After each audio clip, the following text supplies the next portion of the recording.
Vous avez grandi comme beaucoup, avec cette idée profondément enracinée, celle d'un Dieu créateur qui façonne le monde comme un potier modèle l'argile. Depuis l'enfance, vous avez entendu des voix solennelles affirmer qu'avant le premier souffle, avant la première lumière, il y avait le néant, et qu'un être suprême a tout tiré de ce vide absolu. Mais voici que Spinoza, philosophe redouté et incompris, ose briser cette image familière. Dieu ne crée rien. Ces mots claquent comme un tonnerre dans une église silencieuse. Ils renversent des siècles de croyances. Et peut-être qu'en les entendant, vous ressentez d'abord une résistance intérieure, presque une révolte. Car si Dieu ne crée pas, que devient tout ce que vous touchez, tout ce que vous voyez, tout ce que vous êtes? Imaginez un instant marcher seul dans une cathédrale vide, vos pas résonnant dans l'immensité, et soudain, entendre cette phrase s'inscrire en vous comme une vérité interdite. Spinoza ne parle pas d'un Dieu lointain séparé du monde comme un artisan de son œuvre, mais d'une réalité infinie, où Dieu et la nature sont une seule et même chose. De sive natura, écrivait-il. Dieu, c'est-à-dire la nature. Non pas un roi sur son trône céleste, mais le battement même de la vie, l'océan qui contient chaque vague, la substance unique d'où tout découle. Vous n'êtes pas une création extérieure à lui, vous êtes en lui, vous êtes une expression de ce tout vivant. Comme le dit un ancien proverbe oriental, la goutte d'eau n'est pas séparée de l'océan, elle en est le visage. C'est vertigineux, car cela détruit le confort de l'idée d'un Dieu volontaire qui décide, qui choisit. Non, chez Spinoza, Dieu ne choisit pas, il est, et tout ce qui est nécessaire. Comme les étoiles ne décident pas de briller, mais brillent par leur nature, vous êtes, vous respirez, vous souffrez, vous aimez, non par décret, mais par nécessité. Alors, imaginez cette scène de votre propre vie, un jour où vous vous êtes senti écrasé par le poids du hasard, convaincu que l'univers se jouait de vous, et si en réalité rien n'était hasard, si chaque instant, même le plus dur, n'était pas le caprice d'un Dieu qui distribue le bien et le mal, mais la respiration d'un tout qui ne peut faire autrement que d'être ce qu'il est. Spinoza vous invite à regarder le monde sans attendre un miracle venu d'ailleurs, mais en percevant le miracle déjà là, dans chaque feuille qui tremble au vent, dans chaque silence entre deux battements de votre cœur. Comme un vieux sage qui vous prend par l'épaule et murmure « Ne cherche pas Dieu au-delà de la vie, car il est la vie elle-même. » Vous sentez alors cette tension, et si ce que vous avez toujours cru être une création n'était qu'une illusion rassurante? Et si la vraie force venait de reconnaître que rien n'a jamais été créé, parce que tout est déjà en Dieu? Et si vous osiez pousser encore plus loin cette idée dérangeante? Imaginez que la phrase de Spinoza « Dieu ne crée rien » ne soit pas seulement une provocation philosophique, mais un miroir impitoyable tendu à vos certitudes. Vous vous rappelez peut-être un de ces soirs où, accablé par la vie, vous avez levé les yeux vers le ciel en demandant « Pourquoi moi? Pourquoi ce malheur ?» Vous attendiez une réponse, une consolation, une main invisible qui viendrait changer le cours de votre destin. Mais Spinoza vous murmure « Cessez d'attendre, car il n'y a pas un Dieu spectateur qui décide du sort des uns et abandonne les autres. Ce qui est nécessaire, et ce qui n'est pas ne pouvait pas être. C'est une vérité qui glace et qui libère à la fois. Elle glace parce qu'elle retire l'illusion d'un père qui corrige et récompense, mais elle libère parce qu'elle arrache de vos épaules le fardeau de chercher des explications arbitraires. Comme le dit un proverbe africain, l'arbre ne demande pas au vent pourquoi il souffle, il plie et il demeure. Vous aussi, vous êtes cet arbre. Vous n'avez pas été créés comme des objets façonnés par un artisan extérieur. Vous êtes la continuation nécessaire de l'infini, une branche de l'arbre immense qu'est la nature divine. Prenez un instant pour vous souvenir d'un moment où vous avez cru perdre le contrôle. Un accident évité de justesse, une rencontre inattendue qui a bouleversé votre trajectoire. Vous vous êtes dit « Quel hasard incroyable !» Mais dans la vision de Spinoza, il n'y a pas de hasard. Tout ce qui est inscrit dans la texture même du réel, comme une tapisserie dont chaque fil est à sa place, même si vous ne voyez pas encore le motif. Pensez à une horloge ancienne, chaque rouage tourne avec précision, et même si vous ne comprenez pas le mécanisme, l'ensemble obéit à une logique parfaite. Vous êtes à la fois l'aiguille qui avance et le mécanisme caché qui la fait bouger. Et si vous l'acceptez, alors la colère que vous portiez contre le monde peut se dissoudre. Car vous ne pouvez plus accuser un Dieu de vous avoir infligé quoi que ce soit. Vous découvrez que vous êtes une expression de ce Dieu et que votre douleur comme votre joie participent du même tout. Comme l'écrivait Marc Aurèle, tout ce qui arrive arrive comme il devait arriver. Si vous observez attentivement, vous trouverez cela vrai. Alors, regardez votre vie avec ce nouveau regard, non plus comme une série de coups portés par un destin capricieux, mais comme la manifestation nécessaire d'un tout dont vous êtes inséparables. Oui, cela vous fait vaciller, car votre esprit voudrait un responsable, un juge, une explication humaine. Mais dans ce silence terrible, où il n'y a ni créateur ni arbitre, commence peut-être la vraie liberté. Celle de vivre sans attendre une grâce extérieure, celle d'embrasser ce qui est, parce que ce qui est ne pouvait pas ne pas être. Vous sentez sans doute déjà le vertige que provoque une telle pensée. Si Dieu ne crée rien, alors tout ce qui existe n'est pas le résultat d'un acte volontaire, mais l'expression d'une nécessité éternelle. Imaginez un immense océan qui ne cesse de produire des vagues. Il ne choisit pas de les créer, il les contient, elles jaillissent de lui comme une évidence. Chaque vague, aussi unique soit-elle, n'est pas une création, mais une manifestation. Vous êtes cette vague, je suis cette vague, et le monde entier n'est qu'un infini mouvement de cet océan qu'est Dieu nature. Mais nous avons été éduqués à penser autrement. On vous a peut-être dit, quand vous étiez enfant, que Dieu vous avait voulu, qu'il avait pensé à vous avant même votre naissance, comme un artisan imagine sa sculpture. Et peut-être avez-vous trouvé du réconfort dans cette idée, celle d'être désiré, choisi, aimé par une volonté suprême. Pourtant, regardez votre propre expérience. Combien de fois vous êtes-vous senti rejeté, insignifiant, abandonné? Combien de fois avez-vous cherché à donner un sens à vos souffrances en vous persuadant qu'elles faisaient partie d'un plan divin caché? Spinoza, lui, vient briser ce voile. Il dit « Ce n'est pas un plan, ce n'est pas une sélection, ce n'est pas un dessein. C'est la nécessité nue, implacable et magnifique. » Comme le dit un ancien proverbe arabe, « Le fleuve suit sa pente, qu'importe le désir des roseaux. » Vous êtes ce fleuve, vous êtes cette pente, et le mouvement est plus grand que vous.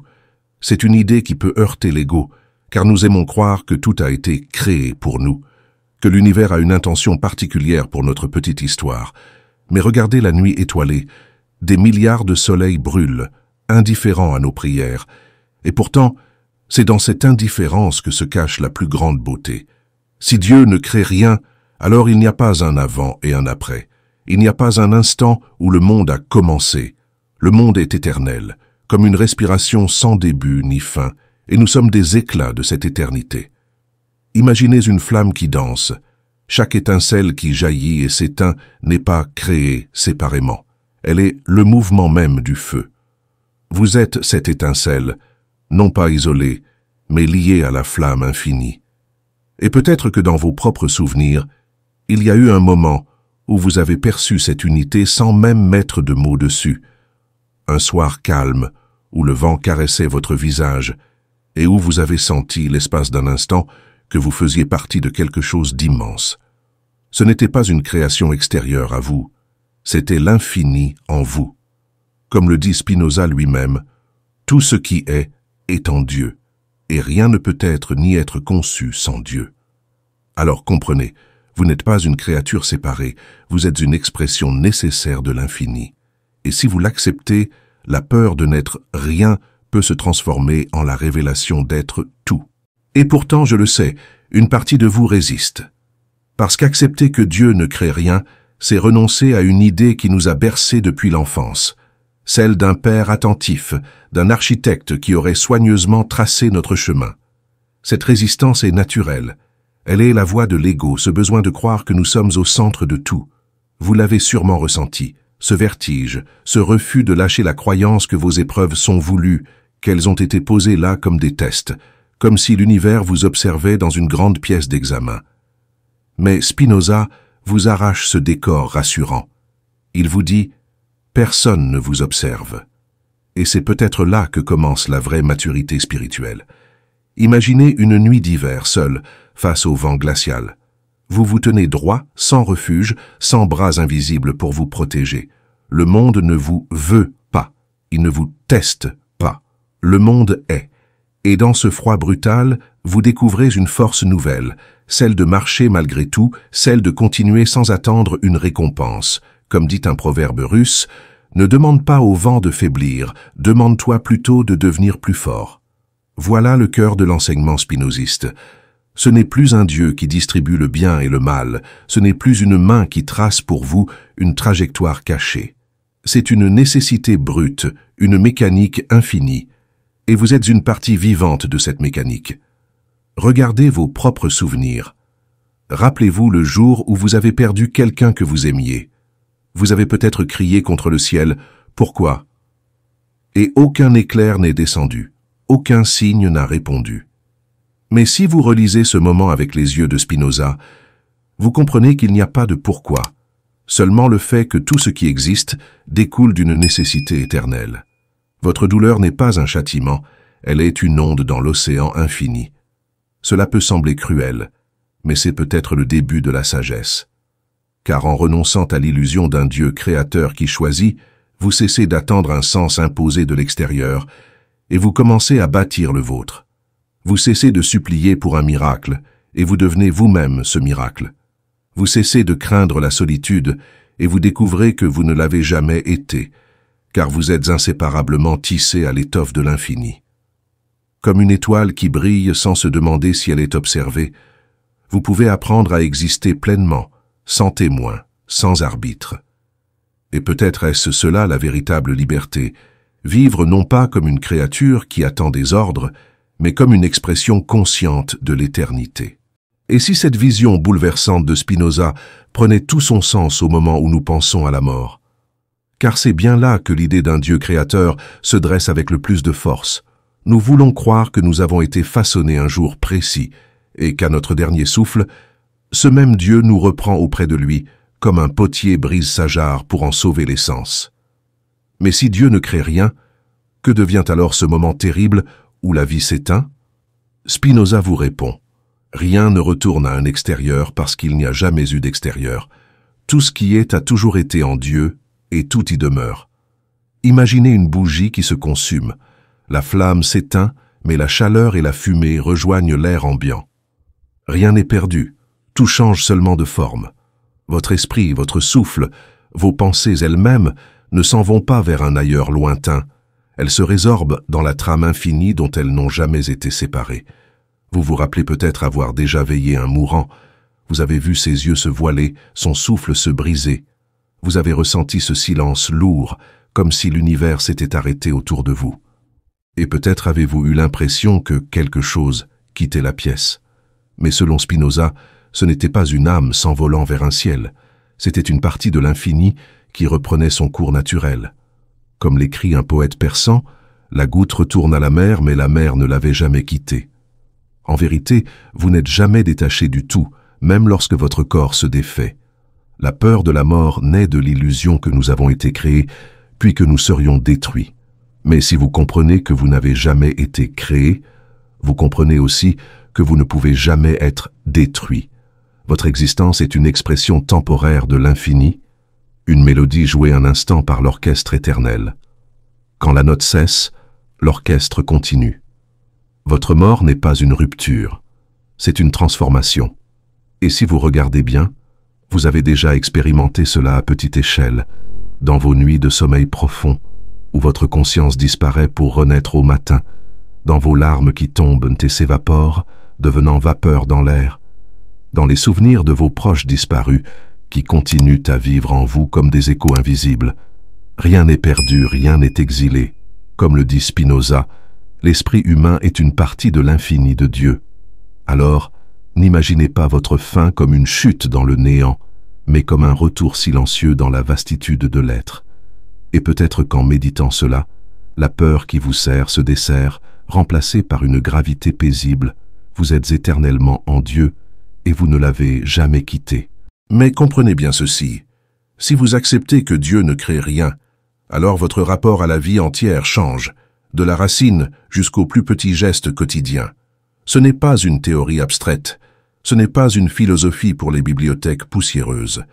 C'est une manière de respirer, de regarder, de choisir, de souffrir et d'aimer. Car si tout ce qui est nécessaire, alors chaque instant que vous traversez devient porteur d'une gravité nouvelle. Prenez un exemple concret. Imaginez-vous un matin banal dans la cuisine, une tasse de café à la main. Vous la portez à vos lèvres, distrait, préoccupé par vos soucis. Mais soudain, en méditant Spinoza, vous réalisez cette tasse, ce liquide chaud, votre main qui tremble légèrement, tout cela est une expression de la même substance infinie. Rien n'a été fabriqué pour vous, et pourtant tout est déjà en Dieu, déjà dans ce tout auquel vous appartenez.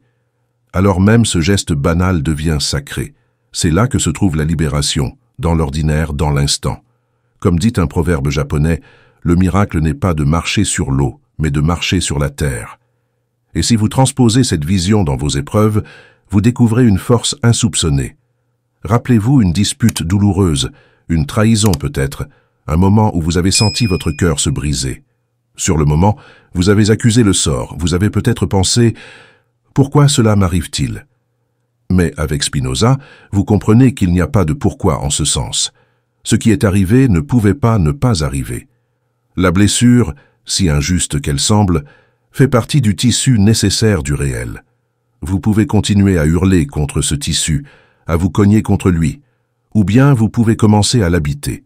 Cela ne signifie pas céder à la résignation, mais découvrir la puissance d'une acceptation lucide. Imaginez un marin en pleine tempête, il peut maudire la mer de toutes ses forces, mais la mer ne l'entend pas. La seule voie est de comprendre ses lois, de plier ses voiles et d'apprendre à naviguer dans le tumulte. Vous êtes ce marin, et le monde est cet océan infini. Comme le dit un proverbe africain, on n'arrête pas les vagues avec les mains, mais on peut apprendre à nager. Alors, peu à peu, vous commencez à regarder vos joies aussi avec d'autres yeux. Une rencontre amoureuse, un éclat de rire partagé, un coucher de soleil flamboyant. Vous ne les percevez plus comme des cadeaux tombés du ciel, distribués par un Dieu généreux, mais comme des manifestations naturelles du tout, comme des mouvements de l'océan dans lequel vous êtes plongé. Et loin d'ôter leur beauté, cette vision la décuple. Car vous n'attendez plus qu'un donateur décide de vous les offrir. Vous comprenez que vous baignez déjà dans le miracle permanent. Vous voyez que chaque sourire, chaque respiration, chaque instant de lumière ne sont pas créés pour vous, mais sont Dieu lui-même qui se déploie et que vous en êtes la conscience vivante. Alors votre gratitude cesse d'être une supplication vers le ciel. Elle devient un élan intérieur, un merci adressé à la vie telle qu'elle est, sans condition. Et c'est ici que la tension se fait plus forte, car cette vision demande du courage. Elle vous arrache l'illusion réconfortante d'un arbitre qui récompense et punit, mais en échange, elle vous donne une puissance nouvelle, celle de ne plus vous sentir victime du hasard, mais témoin et acteur d'une nécessité plus vaste que vos désirs. Êtes-vous prêt à regarder vos épreuves avec ce regard? Êtes-vous prêt à renoncer à l'illusion d'avoir été choisi pour une mission spéciale, afin de découvrir que vous êtes déjà par votre simple existence une expression de l'infini? Spinoza ne vous console pas, il vous élève. Il ne vous promet pas un paradis futur, il vous apprend à reconnaître l'éternité ici et maintenant, dans la rugosité de la vie, dans la banalité de vos journées, dans la grandeur cachée de chaque instant. Et peut-être qu'en écoutant cela, une part de vous frémit, car vous sentez que si vous acceptez cette vérité, rien ne sera plus jamais pareil.